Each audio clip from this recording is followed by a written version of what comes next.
दोस्तों, इस धरती पर जीवित रहना हर प्राणी के लिए आसान नहीं है। सर्दियों के दौरान आप और हम अक्सर मोटी मोटी जैकेट्स पहन लेते हैं, घर में हीटर का सहारा लेते हैं और सर्दियों में गर्मा गर्म खाने का लुत्फ उठाते हैं और रात होते ही अपने अपने कंबल और रजाई में घुस जाते हैं। लेकिन जानवरों के पास इस तरह का कोई भी साधन मौजूद नहीं होता। ठंड से बचने के लिए जानवर एक खास तरह की प्रक्रिया का इस्तेमाल करते हैं जिसे हाइबरनेशन कहते हैं।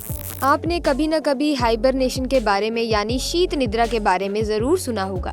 इस दौरान बहुत से जानवर लंबे समय के लिए नींद में चले जाते हैं। चमगादड़, सांप, भालू, मेंढक की कई प्रजातियां और जंगली चूहे जैसे तमाम जानवर ठंड से बचने के लिए हाइबरनेशन का सहारा लेते हैं। हाइबरनेशन के दौरान ये जानवर करीब 3 से 4 महीने तक बिना कुछ खाए पिए जीवित रहते हैं। इस दौरान इनका मेटाबॉलिज्म बहुत ही धीरे हो जाता है, इनकी हार्ट बीट बहुत ज्यादा कम हो जाती है। हाइबरनेशन में रह रहे जानवरों को देखकर लगता है कि जैसे वो जीवित ही नहीं है, क्योंकि इस दौरान इनके शरीर का तापमान भी काफी ज्यादा गिर जाता है, साथ ही उनका वजन भी लगातार कम होता जाता है। हाइबरनेशन की तैयारी ये जानवर गर्मियों से ही शुरू कर देते हैं। कछुओं की अगर बात करें तो इनमें हाइबरनेशन करने का तरीका बेहद खास होता है। कई बार ये पता लगा पाना मुश्किल हो जाता है कि कछुआ जीवित भी है या नहीं। कछुए के हाइबरनेशन के दौरान इतनी अधिक मिट्टी जमा हो जाती है कि उसके ऊपर घास और पौधे भी उगने शुरू हो जाते हैं। ऐसा लगता है कि मानो कछुए के ऊपर एक अलग ही दुनिया समा गई हो। कछुए के हाइबरनेशन के बारे में बारीकी से जानने के लिए वैज्ञानिक सालों से मेहनत कर रहे हैं। उन्होंने करीब 10 सालों तक कछुए के ऊपर सेंसर्स लगाए और उनकी मूवमेंट को ट्रैक किया और जाना कि आखिर कहाँ रहते हैं, क्या करते हैं और सर्दियों में वो कहाँ चले जाते हैं। आमतौर पर कछुए जमीन में गड्ढा खोदकर उसके अंदर चले जाते हैं और सर्दियों का मौसम खत्म होने के बाद ही वो बाहर आते हैं। लेकिन जरा इस कछुए को देखिए जो मिट्टी के अंदर पूरी तरह से दबा हुआ है। इसे देख कोई नहीं कह सकता कि ये कछुआ अभी जिंदा भी है। कछुआ 2 से 5 महीने तक हाइबरनेशन कर सकते हैं। आपको जानकर हैरानी होगी दोस्तों कि कछुए ना सिर्फ सर्दियों में बल्कि गर्मियों में भी जमीन में गड्ढा खोदकर उसमें चले जाते हैं। ऐसा इसीलिए क्योंकि कछुए को ठंड के साथ साथ बहुत अधिक गर्मी भी बर्दाश्त नहीं होती और ज्यादा गर्मी पड़ने पर वो मिट्टी की ठंडक से खुद को ठंडा रखते हैं। कई बार हाइबरनेशन में जाना जानवरों के लिए भी जानलेवा साबित हो जाता है। सबसे पहली बात कि इनके पास कोई इस तरह का अलार्म क्लॉक नहीं होता जिससे कि ये नींद से बाहर आ सके। ये केवल वातावरण को महसूस करके ही ऐसा कर सकते हैं। सर्दियों के दौरान कछुए बहुत ज्यादा गहराई तक गड्ढा खोद देते हैं और उसके अंदर चले जाते हैं। कई महीनों तक वो बाहर नहीं आते जिससे गड्ढा बंद हो जाता है और सतह के ऊपर मिट्टी की मोटी मोटी परत जम जाती है। कछुए हाइबरनेशन के दौरान किसी भी प्रकार की मूवमेंट नहीं करते, इस कारण उनके आसपास भी मिट्टी इकट्ठा होने लगती है। लेकिन सर्दियों के बाद जब वो बाहर आने की कोशिश करते हैं तो उसे ज्यादा हिला ही नहीं जाता। एक तो उनके शरीर में एनर्जी कम हो जाती है और दूसरा मिट्टी की परत इतनी मोटी हो चुकी होती है कि उसे हिला पाना कछुए के लिए मुश्किल हो जाता है। कछुआ बहुत कोशिश करने के बाद भी बाहर नहीं आ पाता और अंत में हार मान जाता है। लेकिन कुछ कछुए संघर्ष करना पसंद करते हैं और वो पूरे मिट्टी के पहाड़ को अपनी पीठ पर लाद कर चलना शुरू कर देते हैं।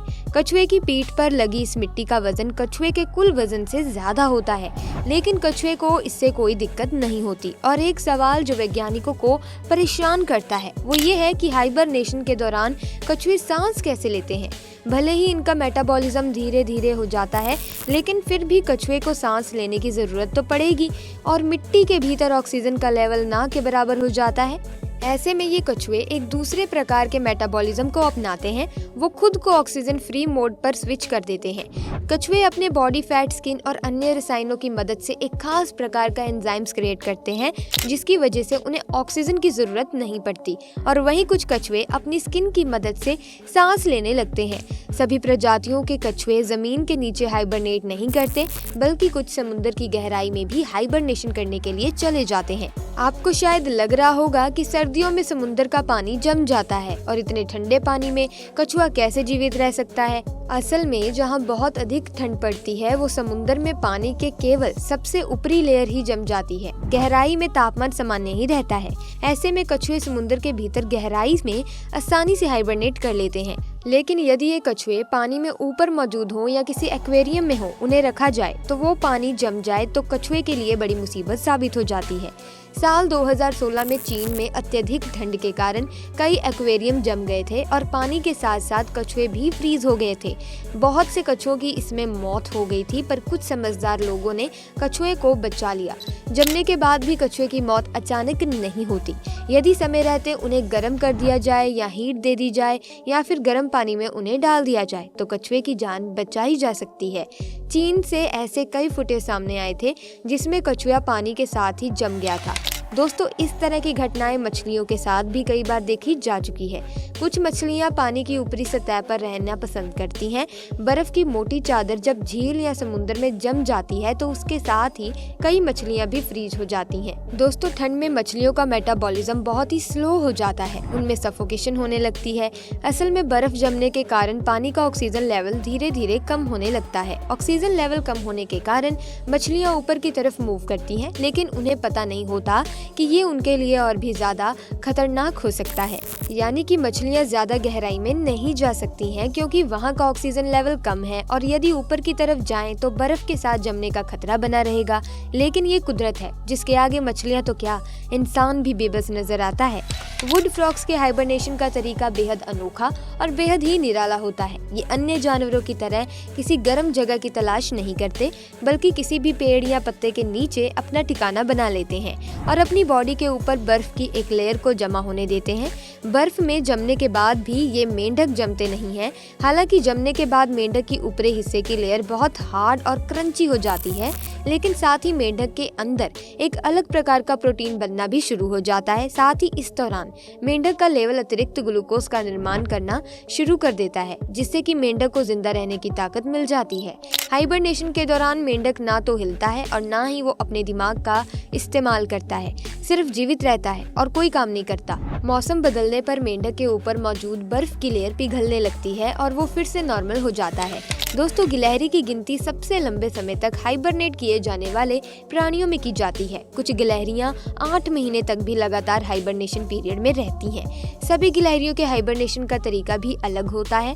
कुछ प्रजाति की गिलहरियां ढेर सारे नट्स इकट्ठा कर लेती हैं और पेड़ के अंदर किसी बिल में छुप जाती हैं, जहां वो आराम से जमा किए हुए खाने के सहारे सदियां निकाल देती हैं। तो वहीं कुछ गिलहरियां पूरी तरह से सिकुड़ जाती हैं। ये ठीक वैसा ही है जैसे कि इंसान ठंड लगने पर करते हैं, हम सिकुड़कर सोना शुरू कर देते हैं। हाइबरनेशन के दौरान गिलहरियों की heart beat 1 beat per minute तक रह जाती है। गिलहरियां हाइबरनेशन में जाने से पहले बहुत अधिक पानी पीती हैं, जिससे उनका खून पतला हो जाता है। कई बार गिलहरियों के साथ वैज्ञानिक कई एक्सपेरिमेंट्स भी कर चुके हैं। उन्हें एक बॉक्स में रखकर फ्रिज में रख दिया गया, जिसमें सेंसर और कैमरे की मदद से गिलहरियों की निगरानी की जाती है। हाइबरनेशन के दौरान गिलहरी के साथ क्या हो रहा है उसे कुछ पता नहीं चल पाता, क्योंकि उनका मेटाबॉलिज्म बहुत ही स्लो हो जाता है और दिमाग भी काम करना लगभग बंद ही कर देता है। वो बिल्कुल बेजान चीज जैसी नजर आती है। हाइबरनेट करने वाले जानवरों को कुदरत ने एक नेचुरल इंटरनल क्लॉक दिया है, जिसे उन्हें पता चल जाता है कि कितने समय तक सोना है। जैसे आप रात को सोते हैं और जब आपकी नींद पूरी हो जाती है तो बिना अलार्म क्लॉक के भी आप उठ जाते हैं। ठीक वैसे ही इन जानवरों में भी देखने को ये मिलता है।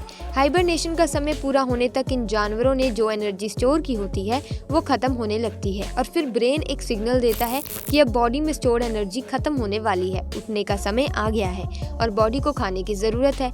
दोस्तों, यदि इंसान भी हाइबरनेट करना शुरू कर दे तो ये किसी भी चमत्कार से कम नहीं होगा। हाइबरनेशन के बाद इंसान हजारों सालों तक जीवित रह सकता है। स्पेस में कई महीनों का समय इंसान व्यतीत कर सकता है।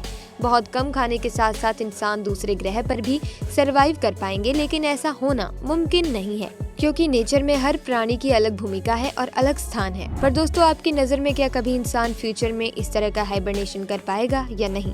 अपना सुझाव हमें कमेंट्स में जरूर बताइएगा।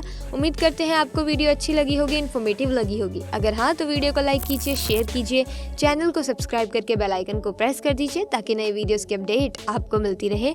आपका बहुत बहुत धन्यवाद।